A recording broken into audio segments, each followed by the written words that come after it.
Bonjour à tous. Alors, ce matin, enfin c'est le matin pour moi, là, comme vous voyez, sur la limite, je sors à peine du lit, mais j'ai apparemment un message à vous faire passer. Et en fait, j'avais pas tellement envie parce que je me disais que il est peut-être pas forcément important ou il est tout petit, donc je voyais pas pourquoi faire une vidéo là-dessus. Mais depuis ce matin, ça revient en boucle, ça revient en boucle. C'est comme si, je sais pas, comme s'il y avait un petit truc qui s'illuminait dans mon cerveau. Il fait, fais une vidéo, fais une vidéo, fais une vidéo. Et du coup, comme j'arrive pas à me l'enlever de la tête, bah voilà, je suis venue pour vous donner ce message. En fait, c'est plus pour vous parler de mon expérience en ce moment, des énergies en ce moment de fin d'année. Euh, c'est vrai que cette année a été vraiment chahutante, on va dire ça comme ça, parce que on a dû faire beaucoup d'introspection, aller dans les profondeurs. Et là, en fin d'année, ça a été encore comme s'il y a eu un pic en fin d'année. Et en fait, je ressens que pour ceux qui ont suivi ce chemin, parce qu'à un moment je parlais de faire le choix d'aller en avant, donc plus en profondeur, ou retourner en arrière, faire la politique de l'autruche et retourner dans sa petite vie, pas tranquille, mais en tout cas dans sa zone de confort. Et donc là, je sens que c'est comme s'il y a un grand changement qui est en train d'arriver là pour ceux qui ont pris ce chemin. Alors, ça a été très difficile en parlant autour de moi et puis avec ce que moi j'ai vécu. Je vois qu'en fait, euh, le fait d'avoir pris cette décision change tout en fait. C'est l'énergie qui est envoyée dans l'univers. C'est vraiment cette décision c'est vraiment le pas en avant qui va tout changer. Donc on décide d'aller encore plus en profondeur. On décide voilà, de lâcher toute cette souffrance, toute cette colère, toutes ces peurs qui, euh, qui nous ont suivis toutes ces années et qui peut-être ne nous appartiennent pas. Et ce qui revient beaucoup en fait, c'est laisser le transgénérationnel, euh, travailler, plutôt œuvrer sur tout ce qui est les annales akashiques. Donc, enfin, c'est beaucoup revenu ces derniers temps d'aller pour revoir un petit peu dans notre bibliothèque passée, de cette vie-là ou des vies aussi passées, qu'est-ce qu'on a pu faire ou créer ou engendrer comme, je sais pas, peut-être se lier à certaines choses ou à certaines croyances ou qu'est-ce qu'on a pu vivre dans les vies passées qui font que voilà, dans cette vie-là, on a certaines peurs. Et d'ailleurs, il y a donc pour encore vous parler de mon expérience, parce que finalement, je vous parle de ce que je connais et de ce que je vis pour pouvoir voilà, transmettre les messages, parce que sinon, je sais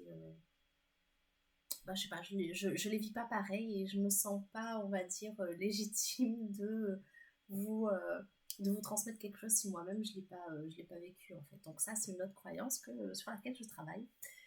Mais voilà, j'avais vu dans une régression dans une vie antérieure, je me voyais comme je pense, ce que j'imagine en tout cas être une femme chamane. Et voilà, donc on faisait, puis je me voyais faire des rituels dans la forêt avec, il y avait un cours d'eau, etc. Puis à un moment, il y a des colons, des hommes blancs qui sont venus et qui ont colonisé en fait toute la tribu. Et je me suis retrouvée en prison et je voyais les gens de ma tribu qui commençaient à s'habiller comme les blancs. Et puis moi, j'avais pas le droit de parler, j'avais pas le droit de transmettre mon savoir. Et j'avais peur parce que du coup, je me disais que mon savoir allait se perdre et, euh, que c'était dommage en fait. Mais en rêvant de ça, j'ai rêvé la nuit, je fais des rêves de plus en plus frappants et qui viennent en fait rajouter à des petits détails en plus au aux messages que je reçois. Et là, en fait, je me disais que dans cette vie, j'ai du mal à me lancer. Et donc, il y a plein de peurs. J'ai peur de me lancer dans mon activité professionnelle. Et en fait, je ne le ressens pas comme une peur. Mais il y a quelque chose qui fait que voilà, je me forme, je me forme, je me forme. Mais il y a un truc qui m'empêche de me dire, bon, allez, maintenant, je me mets à fond et je me lance à fond. Et dans la nuit, en fait, j'ai rêvé de cette femme chamane que j'étais. Et en fait, de ne pas pouvoir transmettre les choses, de peur justement qu'on me fasse du mal, parce que déjà j'étais enfermée, donc j'avais aucune possibilité de parler avec les gens. J'arrivais, dès que je commençais à m'approcher de la fenêtre ou à vouloir dire quelque chose, on tapait sur les barreaux de la fenêtre. Et du coup, je me retrouve avec la gorge qui pique. Donc je me dis peut-être un rapport avec le fait de ne pas pouvoir parler, de ne pas pouvoir transmettre voilà ces messages, mais en plus la peur de euh, d'être battue. Je ressentais comme si je disais ce que je ressentais ou si je transmettais mon savoir, j'allais être battue ou même mise à mort. Donc quelque part cette peur là, je me suis réveillée en me disant waouh, mais en fait c'est peut-être ça la réponse à ma question. Je me suis endormie en me disant mais pourquoi j'arrive pas à me lancer, et c'est ça qui est venu. Donc en fait, c'est marrant parce que du coup, chakra de la gorge, voilà, j'ai la gorge qui est un peu prise. Euh, cette sensation ben voilà, de peur finalement d'être lynchée voilà, si je m'expose et que je me lance enfin. Et en fait, ça, voilà, il y a tout ça qui s'explique et c'est génial de lâcher. Voilà, c'est comme des couches d'oignons en fait qu'on enlève au fur et à mesure. Et c'est pas tellement le fait de dire je le fais pour guérir, mais c'est une fois qu'on a compris cette chose-là, ça enlève pas toutes les peurs, mais ça permet d'aller au-delà des peurs et de se dire ben en fait ça me appartient pas ou ça ne fait pas partie de cette vie-là en tout cas, et ça permet d'aller de l'avant en tout cas pour moi. Donc c'est quelque chose que je vois beaucoup dans mon entourage, les gens qui se donnent les moyens d'aller en profondeur pour éliminer toutes ces couches. C'est comme si quelque chose, tous les champs des possibles sont en train de s'ouvrir. Et, euh, et en fait, il y a quelque chose aussi là-bas, du coup, qui me revient, c'est parce qu'on on va se dire, bah ouais, c'est bien beau tout ça, mais comment je fais ça? Et bien simplement, c'est poser l'intention, demander de l'aide aux guides, aux anges, peu importe, et puis trouver des gens, notre famille d'âme ou des amis, peu importe comment vous l'appelez, mais des gens qui sont comme nous, qui nous comprennent, avec qui on peut être nous-mêmes. Euh, et d'ailleurs, je pense que ça y est. Maintenant, je me dis, c'est peut-être pour ça que je suis venue devant vous comme ça, super nature, aux sorties du lit, parce que voilà, c'est ce qu'on nous demande d'être authentique, d'oser être authentique et de s'entourer surtout, c'est très important. Et j'ai l'impression que je vois l'image là de mes énoncés, j'ai l'impression que c'est quelque chose de très important de s'entourer de personnes, d'amis sincères avec qui on peut être nous-mêmes, se confier, être énervé, s'énerver, voilà, vivre toutes nos émotions et surtout parler sans avoir peur d'être rejeté, d'être jugé, d'être abandonné. C'est vraiment on va trouver un groupe qui nous permet de tout relâcher. Et à partir de ce moment-là, les choses vont s'ouvrir. Il va y avoir des choses magiques. Là, c'est en train d'arriver dans ma vie, j'en reviens même pas. Et c'est pas évident, c'est pas un chemin facile, mais si on prend ce chemin-là, je sens que 2024 sera vraiment va ouvrir en fait le champ des possibles.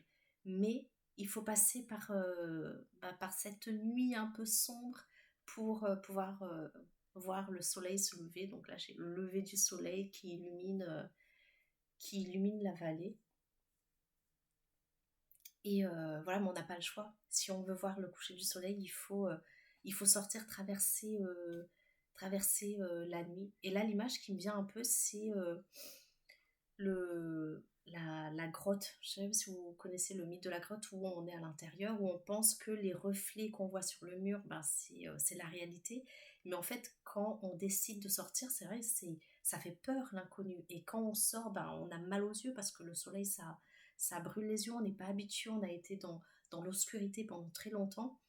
Mais une fois qu'on est sorti, qu'on a oublié la douleur aux yeux et que nos yeux commencent à s'habituer enfin à cette lumière, mais là c'est tout un monde de possibilités merveilleux, plein en couleurs qui s'ouvre à nous.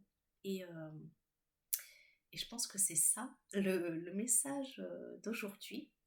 Et, euh, et d'ailleurs, j'ai un autre truc parce que du coup, j'ai envie de partager avec vous. Je me suis offert un nouvel oracle.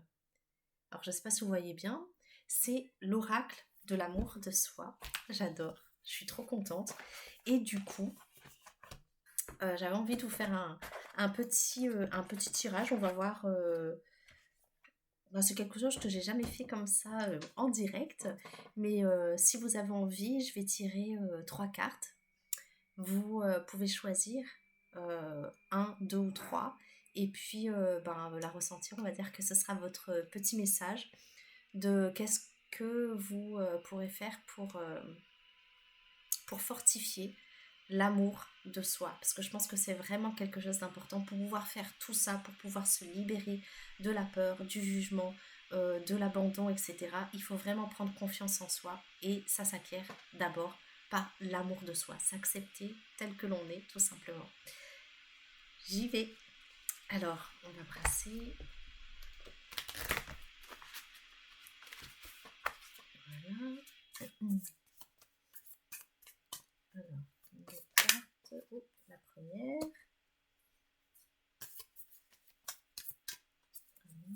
Le choix numéro 2. Celle-ci. Je vais vous les montrer ensuite. Hein. Et une troisième. Oh, en plus elle saute. Waouh. Alors, pour ceux qui ont choisi la première carte, pensez à une question pour voir si, ou éventuellement ou non, laissez-vous simplement guider. Changement de perspective. Donc voilà, il faudrait peut-être voir les choses sous un autre angle. Je vous laisse vous inspirer de la carte, faire pause peut-être. Ceux qui ont choisi la carte numéro 2, écoute ton intuition. Ça aussi c'est très important parce qu'en fait, au-delà de toutes les synchronicités ou des signes qu'on peut voir, en fait c'est toujours une question d'intuition. On peut voir par exemple une plume qui tombe mais que ça ne nous dise rien ou alors suivre notre intuition, nous dire bah voilà c'est ça le message que j'attendais. Donc c'est vraiment important de sentir aussi les ressentis. Moi je sais que quand je suis sur la bonne voie ou quelque chose est réel, je ressens plein de frissons qui me parcourent. Donc je vous laisse mettre pause si vous voulez vous imprégner de la carte. Et le troisième, lis un livre. Donc je sais pas, là ce qui me vient c'est qu'il y a peut-être un livre que vous avez envie de lire depuis très longtemps mais que vous n'avez pas encore pris le temps de le faire. Donc alors là c'est peut-être un signe que c'est le moment, justement. Peut-être vous ne devez pas attendre d'avoir un grand moment pour le faire, simplement vous allez au lit et vous vous dites je lis 1 ou 2 pages avant d'aller au lit. Ça se lit très rapidement, mais vaut mieux lire 2 pages par jour et finir peut-être le livre dans 6 mois ou que pas le lire du tout. Mais là, voilà, ce qu'on vous dit, c'est que c'est le moment de lire ce livre et vous aurez vraiment un message à l'intérieur. Donc je ne sais pas si ça va parler à quelqu'un ou à plusieurs, mais voilà, c'est ce qui m'est venu. Donc je vous remontre les 3 cartes parce que finalement, il y a peut-être un message aussi collectif.